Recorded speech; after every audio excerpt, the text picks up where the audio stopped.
great. Thank you. I just checked it out. It's awesome. Thanks. I know the tour's only been going on for like a day. day. Or two. Yeah. How's that been going so far? So far, it's great. I mean, all the bands are spectacular. We're a mess. We have a good time. We played an acoustic in-store show, Generation Records today, and it took us like 2 hours.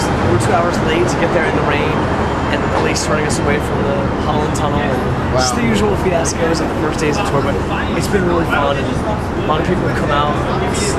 I don't know. It just feels good. It feels like it's a part of our lives we're not going to forget already.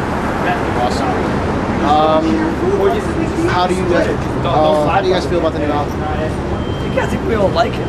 We played some of the songs acoustic today, like even songs that we haven't really worked into the live set yet, and it was really interesting, you know, because we recorded and then hung out in the summer. We just went back to our cities and worked jobs, you know, like became civilians again, and then you know got the mixes and then the mastering, and it was almost we were just watching the album grow and like become something before our eyes.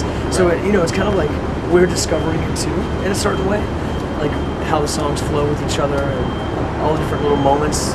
I don't know, like added bits of heaviness in the second verses of songs and just all those little things. You know, it's not brain surgery, and we're not too cerebral about it. But there are these things that kind of grow inside of a song even after it's recorded once you start playing it live. And I think that's the part we're excited most about. Awesome. Cool. So when you guys are writing music, what are your biggest influences? You know, it's weird. We've been doing it for 10 years, and I would say that probably people will be bringing songs to the table earlier on that were a little more directly influenced by what everyone loves, you know, but our influences are so diverse at the same time.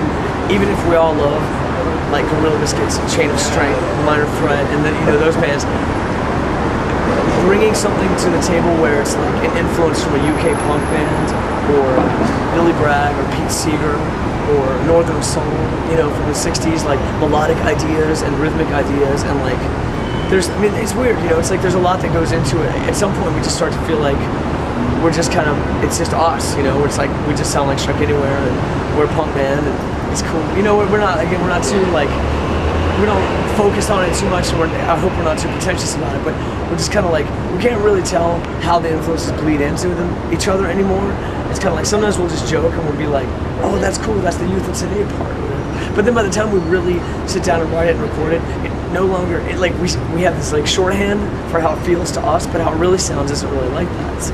Right. Yeah, man, it's, you know, it's weird that you wouldn't think it would be that you can have all these different moments within a hardcore song. Man, that's the way we've been doing it for 10 years. Like, there is this kind of unfolding process that happens, and yeah, it's cool. Like, I think we have a new guitar player. Oh, okay. Our only membership change, and he's been in the band since 2007. And he brought a song to the table and some ideas for the new record too. So maybe a little bit more of the like aggression on the records. Like he's kind of helped us tap back into that. Okay.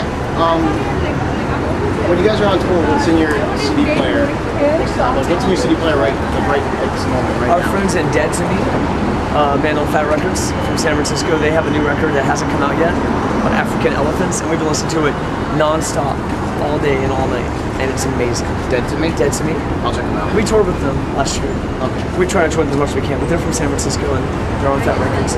They're real good.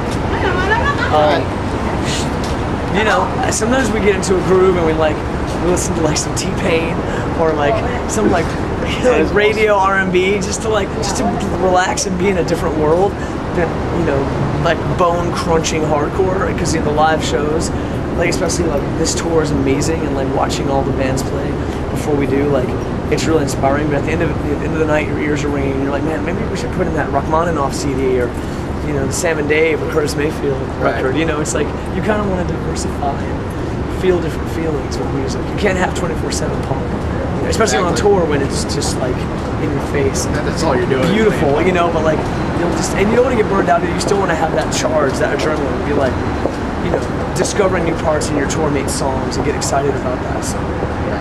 we've been lucky enough to tour with exceptional bands in our 10-year existence and remain inspired and not jaded about this process and not treat it like a career or something. You know, we look at every night like a memory and just like a fun, like a family reunion with friends that we haven't met yet almost. So that's how we roll with it. It's sort of tapping into things that are less pragmatic and, you know, more like whatever this collective spirituality of hardcore is that exists all over the planet. Like we've been to Moscow and Taiwan and New Zealand and everywhere in Europe and Bogota, Colombia, South America, and like there's just this, even if you can't really communicate with the people, there's this other communication happening in the songs, in the stage dives, in the moment when everyone's vulnerable, screaming along, and like it's just righteous. Save, save.